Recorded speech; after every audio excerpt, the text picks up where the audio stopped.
Hey there, sports history fans. Arnie Chapman of Fantasy Football Origin Stories here to tell you about a new way to play fantasy football this upcoming season. Tailgate Fantasy Sports is the game you've been waiting for. It's a new type of fantasy football that's totally free and easy to play. Just sign up with your email, pick your favorite NFL team, and set a 3-man lineup using only players from that team. Rotate 2 players each week and add power-ups to boost your players' scores. The best part? 1 random power-up drops every week. Now, it's not going to replace your existing leagues. In fact, it might be the way to get some of your favorite players on your home team. Because we all know how hard it is to get your hometown team's players in your home league, right? That is, if you truly follow some semblance of an ADP. I mean, come on. You think I'm getting Amon-Ra, the sun god, at market value in my home league? Pick number 7? You gotta be kidding me, dude. Get all the rules over at tailgatefantasysports.com. But the real action happens at tailgatefantasy.io. Tailgate Fantasy Sports, where true fans rule the game. Join now and help us put the word fan back into fantasy football. Hans Kaiser of Tailgate Fantasy Sports joins us today to tell us about a new way to play fantasy football, one where you don't have to root against your favorite NFL team. Hans joins us here in the Pigpen to tell us all about this great concept and the fun you can have this season. Coming up in a moment. This is the Pigskin Daily History Dispatch, a podcast that covers the anniversaries of American football events throughout history on a day-to-day basis. Your host, Darren Hayes, is podcasting from America's North Shore to bring you the memories of the gridiron, one day at a time. So as we come out of the tunnel of the Sports History Network, let's take the field and go no huddle through the portal of positive gridiron history with pigskindispatch.com. This podcast is part of the Sports History Network, your headquarters for the yesteryear of your favorite sport. You can learn more at sportshistorynetwork.com. Hello, my football friends. This is Darren Hayes of pigskindispatch.com. Welcome once again to the Pigpen, your portal to positive football history, and welcome to another edition where we get to go into some fun aspects of the game of football. And this one is pretty relevant as we become on the NFL season and college football and everything else. Everybody's getting excited. Well, we have another realm of fans that are getting excited, the fantasy football realm. And we have a gentleman here today from Tailgate Fantasy Sports. His name is Hans Kaiser. Hans, welcome to the Pigpen. Hey, Darren. Thanks for having me on. Hans, it's a pleasure is all ours, and this is quite an honor. And we're really excited to hear about what you have with your Tailgate Fantasy Sports. But before we do that, we always like to get to know our guests a little bit and let the listeners know a little bit more about you. And we always like to do it from the realm of football. And everybody that comes on here or has something to do with football is a fan of some sort. And we want to know sort of what's your story that got you into your fandom that gets you to the point of starting a new fantasy football website and app to get people fired up. Sure. So I'm a Jets fan, first and foremost. I like to tell people living out here in Albuquerque, I'm out in witness protection, really separated from the East Coast and everything. But the genesis of my fandom is actually video games. My very first exposure to football in general is actually Tecmo Bowl. So we had an old NES. I used to play on that all the time.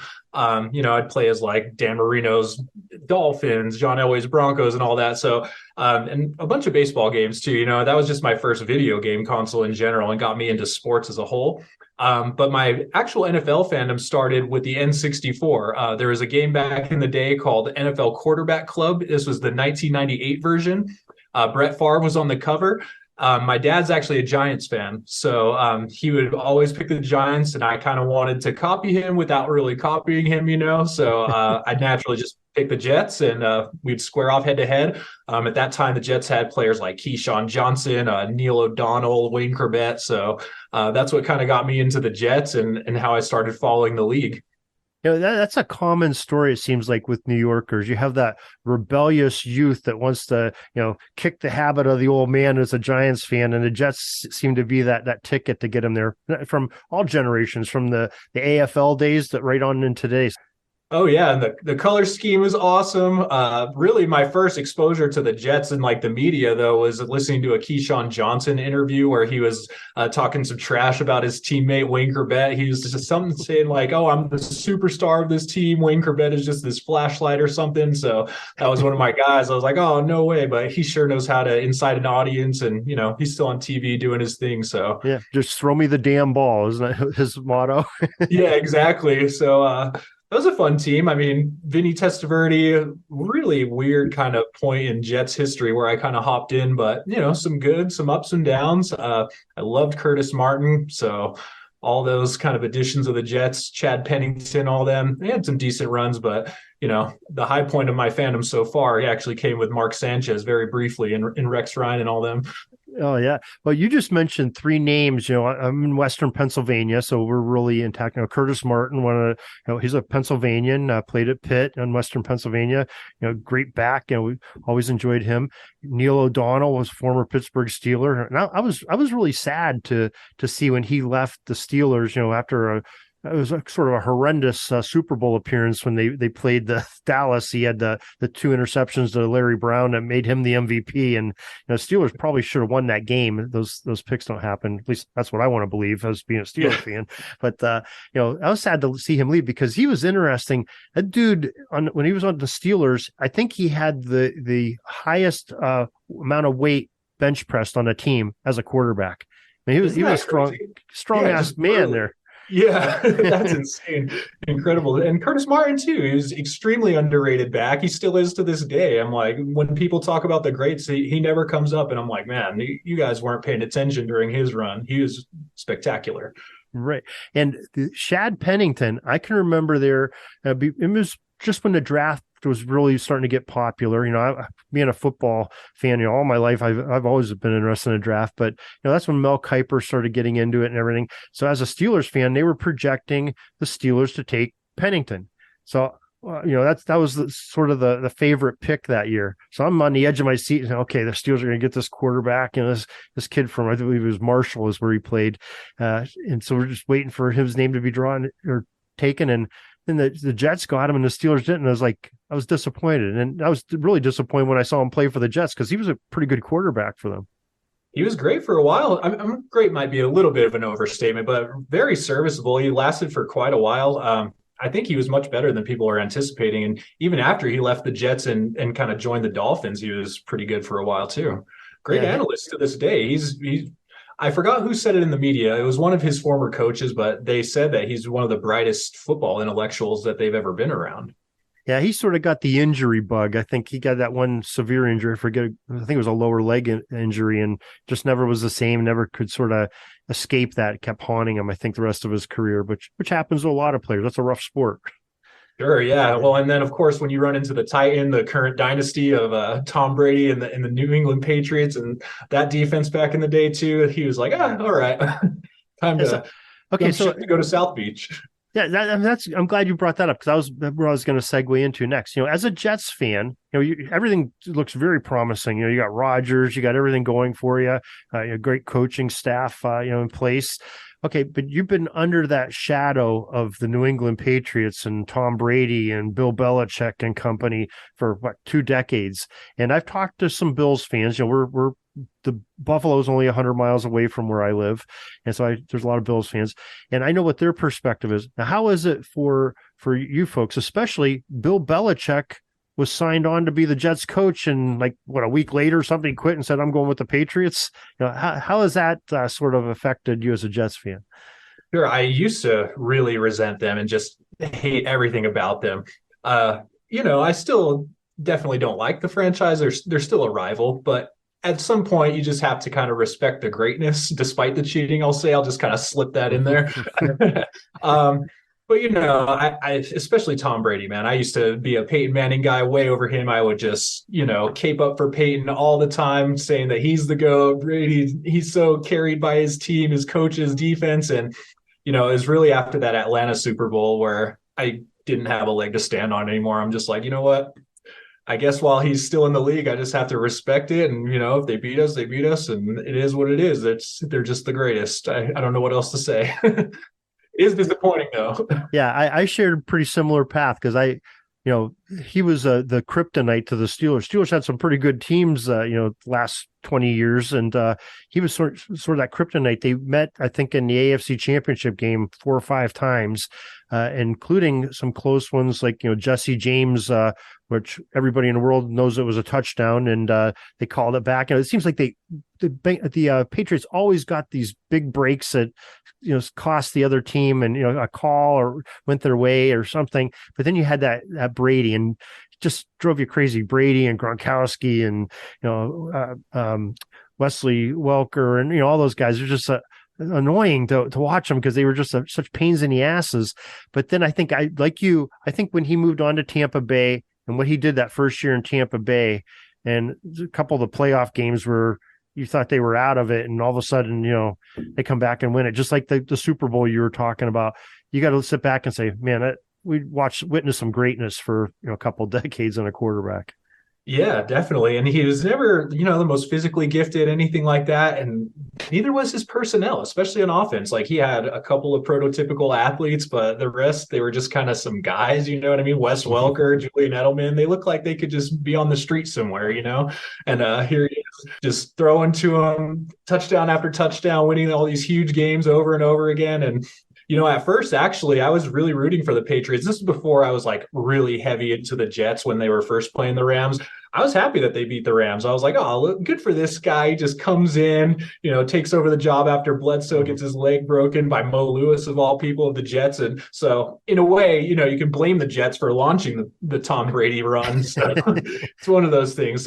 Yeah, I was happy for him at first, that big beaming smile, and then win after win, it just kept getting old and old. And I don't know. I'm kind of afraid that I'm going to start feeling that way about the Chiefs, because I really do like the Chiefs and their style of play and Patrick Mahomes and everything. But after a certain point of just winning championship after championship, you just can't help but kind of root for their demise, Yeah, that's true. I'm sorry to bring up such sore subjects. I think the greatness of Tom Brady's upset both of us in our lifetimes for our respective teams. But you have an interesting product out that's going to bring happiness to football fans. And I'd like to have you sort of tell us a little bit about it, and maybe tell us a little bit of some of the history of how you developed this. This is something kind of new and unique. Totally, yeah. So we started this product called Tailgate Fantasy Sports. It's a new type of fantasy game. It's really built around fandom and allegiance. So as we've talked about, I'm a Jets fan. And one day this light kind of went on when I had Rob Gronkowski on my team. I noticed that after a while, I was kind of rooting for my fantasy team more and more, and not so much the Jets, because at the time they were, dog water. They're at the bottom of the barrel, not very good. So I'd just be at the edge of my seat screaming, yeah, Gronk scored this and that. And I'm just like, what am I doing? Like, why am I rooting for these Patriots? Like, I don't understand what happened to my fandom. And that kind of planted the seeds and the conception of this game. So I'll tell you the rules and then kind of go from there. The game is really easy. Super straightforward, free to play. You just sign up using an email address, your first and last name, things like that. But you hop onto our site, you select your favorite NFL team. It could be any team. It doesn't necessarily have to be your favorite. But you set a 3-man lineup using players from your pre-selected team or your favorite team. And you have to rotate 2 players per week. That helps with scoring parity. It also allows you to keep your favorite player kind of locked into your lineup. So you pick your favorite team, set that 3-man lineup, you rotate 2 players per week. And this season, we actually just launched power-ups that you can apply to a single player in your lineup. So the power-ups themselves, they look like little Pokemon cards with like beer cans that have special abilities. So one of them is called like On Fire. It looks like a beer can that's just I'm liking it already. We got beer cans involved. All right. Yeah, so it's totally a bro game, right? And On Fire would give you like 1.5 scoring for like a particular position. We have things like Airmail, where you can give special abilities to your quarterback, Robo Leg, which is 3 times points for your kicker. So you get these little power-ups, you can apply those to your players, and that's basically the game. It's rotisserie style, so it's not head-to-head yet. We do have a global leaderboard that you can just kind of climb the ranks and see where you stand at the end of the year. And we have league mode as well. So if you want to participate in the global league, you definitely can, or if you want to just kind of spread it out to your individual circle, you can do that as well. Okay, so I guess I got a couple questions for you, philosophical questions. Now, we've mentioned the Kansas City Chiefs, probably the most potent offense in the NFL, arguably right now. I think probably not many people are going to argue against that. Pretty talented quarterback there, some talented core players on it, well coached. So how does somebody that's maybe a team that's not as good as the Chiefs, compete in scoring to keep up with a high-powered offense like that? If Patrick Mahomes and let's say like my team, I have a second-year quarterback that's unproven in Kenny Pickett. How would I be able to compete against somebody that's playing the Kansas City Chiefs? That's a great question. And actually, I played as the Jets, obviously. So I took third last year. And for context, the team that won was a Bills fan. My co-founder. Jets, you had no quarterback last year. Yeah, right. I'm trotting out Mike White and Zach Wilson. Yeah, For starters, though, defense is built in. So there's like IDP positions. You could also play like an entire defense and special teams unit. The only group of players that are not built into the game are offensive linemen. And that's purely because there's no stats provided for them. I'd love to build them in. Maybe eventually we'll get there. But yeah, I mean, so we've had our top performers were like Bills. My co-founder, he picked the 49ers. He took second last year. My mom, who's never even played fantasy, she picked the Bills also. I think she took third, and I took fourth as a Jets fan. But to answer your question a little bit more about kind of scoring and how things are weighed, we really dug in and made defenses like very good at scoring. So if you don't have the offensive firepower of like the Kansas City Chiefs with Mahomes, Kelsey, and whoever they have as their ex receiver, you could play the Houston Texans and have a dominant player in like Christian Kirksey. The Jets had a whole crew of D linemen last year who were scoring 17, 20 points per game. So that's kind of how I managed to stay near the top of the leaderboard, was just playing defenses and, just kind of staying relevant that way. All right, so it's rotisserie style, like you said, and there's a overall leaderboard. So you really don't have leagues. You can't. So I saw there were some mentions like of playing the guys at the office or the guys and gals at the office or getting a group together. So can you still do that? If you had like a group of like 10 people that wanted to compete against each other? Absolutely. So we do have leagues. And in the league, it's just still rotisserie style. So you just have a smaller leaderboard. We are working on head-to-head though. So eventually you will have like head-to-head matchups and things like that. But if you start a league, it can be any size. So it could be 2 to 300 people. There's some really big workplaces out there. So we're really trying to position it that way. Once a team is selected, they're not off the board. So, anyone can pick any team, and that's one of the good things about it. When I talked with Arnie over at Fantasy Football Origin Stories, he asked me the question, like, what if I had a whole group of Lions fans and we all started a league? And I was like, Arnie, that would be great, because then you would be able to determine who the actual greatest Lions fan is, you know what I mean, out of your entire crew. So there's no limitations about who can select what team, anything like that. Yeah, it's totally open. So I actually think it'd be a great use case for things like listener leagues and podcast leagues as like an engagement tool. This year, we're actually reaching out to sports bars across the country to try to partner with them and have like sports bar leagues just to see who their regulars on game day, who performs the best, that type of a thing. Interesting. Okay, so how did this whole concept come about? How what was the light bulb moment for you that said, "Hey, I need to do something like this"? Well, it was really, like I said, the seeds were planted with Rob Gronkowski when I was just sitting there cheering for him, and I was just like, it slapped myself one day. But I listened to a lot of podcasts, especially business podcasts. I've always wanted to be an entrepreneur. So there's this idea that I've resonated with a lot. It's called, it's like being a vitamin or a painkiller. So a vitamin business would be like something that you take for 20 years to add 5 years of your life, right? Whereas like a painkiller, you imagine you have a splitting migraine. You would do anything to get Tylenol, right? Just to get rid of that headache. So I was trying to pair like a pain point in fantasy football, because I love it so much, with, a business idea.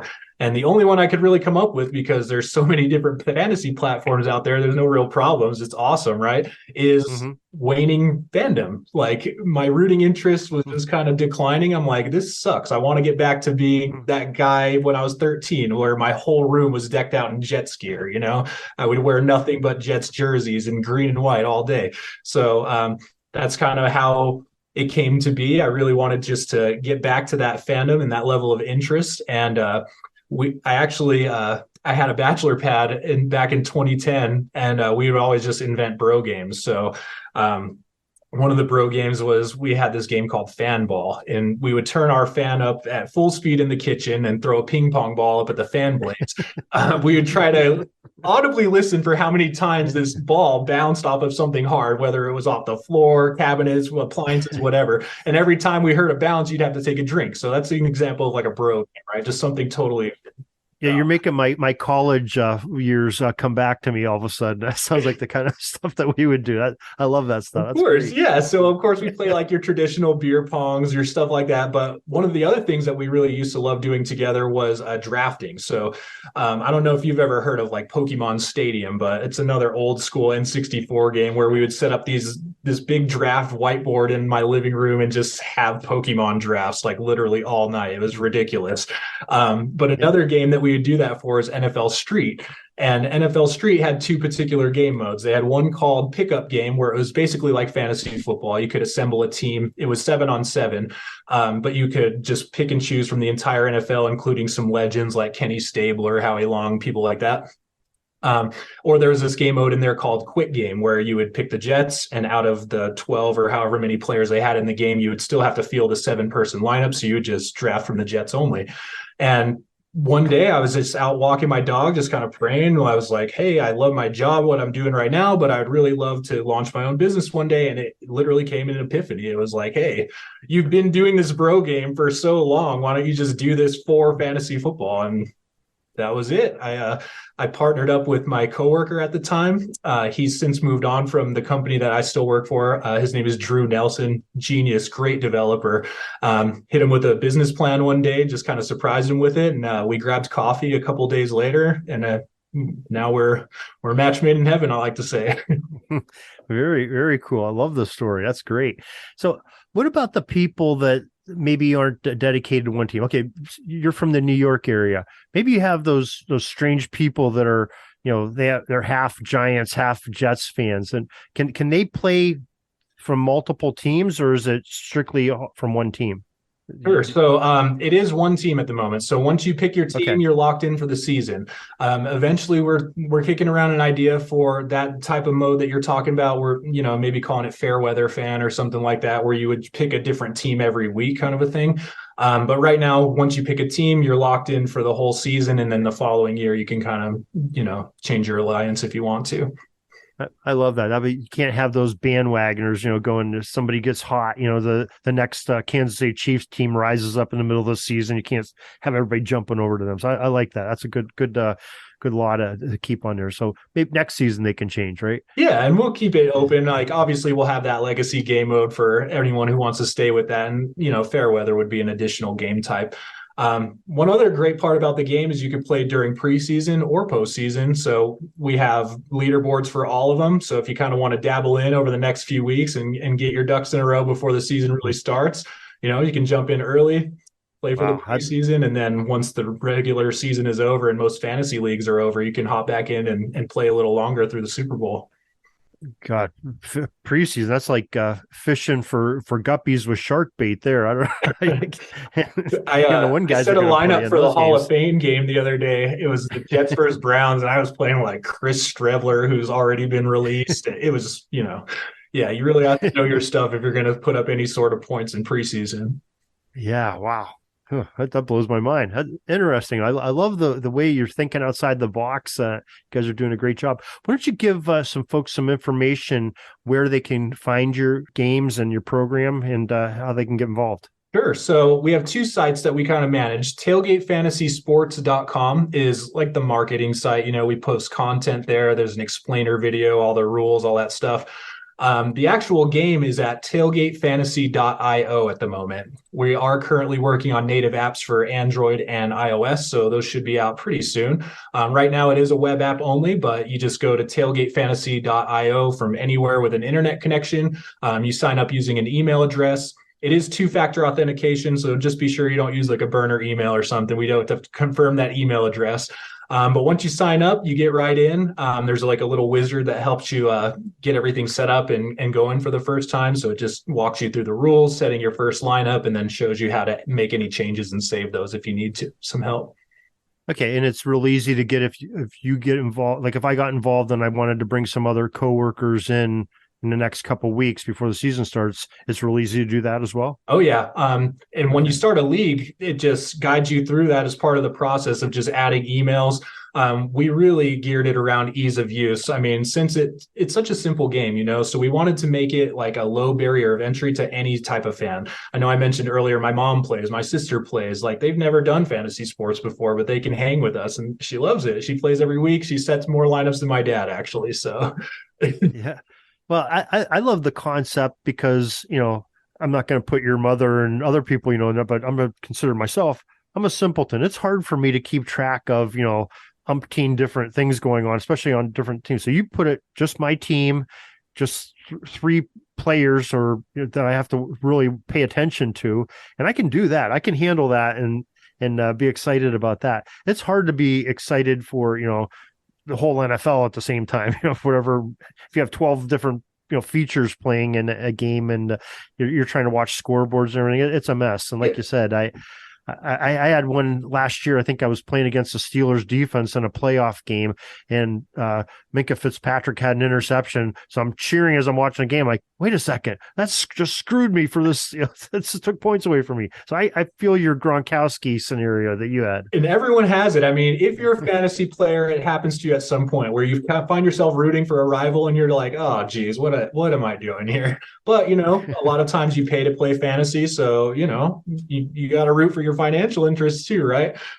Right. Yeah, most definitely. Now, is there ways playing the games? I know a lot of the games are associated with prizes that you can win with the leaderboards or anything. Is there anything like that going on, or is this strictly all fun and just side bets with your buddies if you want? Sure. So right now it is free to play, just all side bets. That could be a model that we pivot to in the future. I don't want to say it'll be free forever kind of a thing. I'm sure there will be a version of it that is free, but more around like the sports bar leagues, the sponsored leagues. If it does become a paid to play kind of a thing, it would be more in that type of an avenue where you have like a sponsored week or a totally sponsored league. But we do give prizes to usually our top three finishers. So the guy who actually took first, he lives up in Canada somewhere, I think in like, I don't even know which province. Sorry, Josh. I know I wrote your address there, and he'll probably listen to this. But yeah, we sent him like a really nice stitched starter hoodie, some hats and stuff. So we don't give cash prizes, but cool sweat. To us Americans, Canada is just one big province. We don't understand the difference between the Ontario and Nova Scotia. It's all one big place to us. That's where it was. It was actually Nova Scotia. I was like, I know it's Okay. like some island or something like that, but I don't know. Yeah, I know Ontario, Alberta, and then the rest is kind of a guesswork for me. But yeah, he picked the Bills. He took first, and great player. He's always interacting with us on Twitter too. He's a great guy. Okay, now I'm going to ask you something a little bit about. So let's say somebody new coming in, and let's say we have a team like the Texans that you mentioned earlier. So not a lot of big expectations unless you're a Texans fan. The rest of the league, we're not expecting much of the Texans. But if you're a Texans fan and you're playing the game, what's a common strategy? Is it like a quarterback, running back, and a defender, or what's the most common groupings of players that people like to start off with? Sure. So with bad teams, you have to imagine game flow, right? They're usually trailing 10 or more points, at least three, right? Because they're going to be losing the game at some point. So QBs are never a bad one. They just kind of score the most in general, no matter how good or bad they are, but especially in catch-up mode. So if they're always trailing behind, like someone like Bryce Young is going to be throwing the ball presumably a lot. Defenses are always going to be on the field. So, load up on linebackers. Tackles are worth a premium in our game. So, just find the number one tackler on the defense or play the whole defensive unit if you want to, assuming that they don't give up 40 points a game. And then I would say one big strategy, since we just dropped the power-ups this year, be sure to see which power-up you have for the week because it's 1 out of 10 random ones. Some power-ups are better than others. The robo leg one that I mentioned earlier gives 3 times points to your kicker. So, if a kicker is good for 10 points with that power-up, you'd score 30. That's going to outscore most quarterbacks every week. You just made me think of something else. Let's say the power-ups. Let's say I didn't pick a kicker this week. I have the Texans. I didn't take their kicker.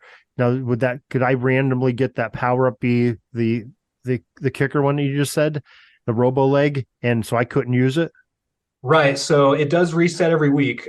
We are building into the game where you can like hold your power ups from one week to the next. But right now, this is version 1 where you just get one per week. And if you don't use it, you lose it, kind of a thing. So use it when you have it. Eventually, we'll have that deck where you can kind of store them and use them at certain points through the season.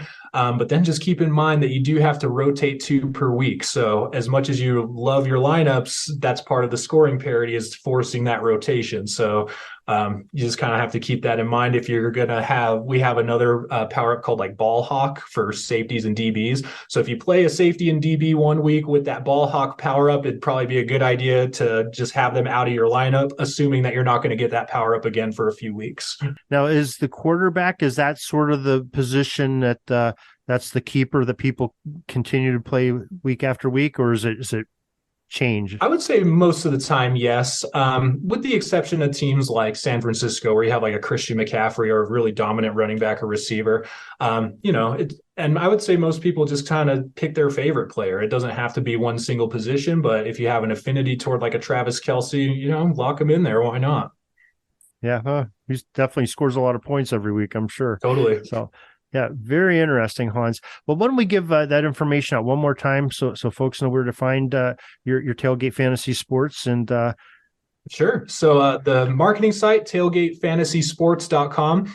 There you'll have the explainer video, the rules. We do content every now and then. We're not a huge content company. So, if you're a writer, you want to partner with us, by all means, hit us up on Twitter. I'd love to chat with you. The game itself is at tailgatefantasy.io.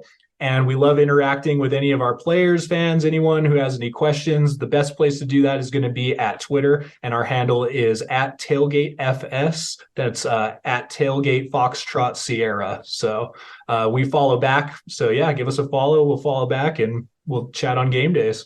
Most definitely. Well, Hans Kaiser, you have a very interesting concept, a spin on what fantasy football, I guess we can call an old game now. It's been around a while and everybody's familiar with, and you get to play with the players you're most familiar with. I love the concept. I'm going to try it out myself. Listeners, let's follow that up and follow them on Twitter and play this game, and maybe we'll get a league started here as well. So Hans, thank you for joining us today and telling us all about it. Oh yeah, my pleasure, Darren. Thank you so much for having us on. Everyone at Sports History Network has been great to talk to and just kind of chat with about NFL and all this stuff. So the pleasure is all mine. Thank you for having us on.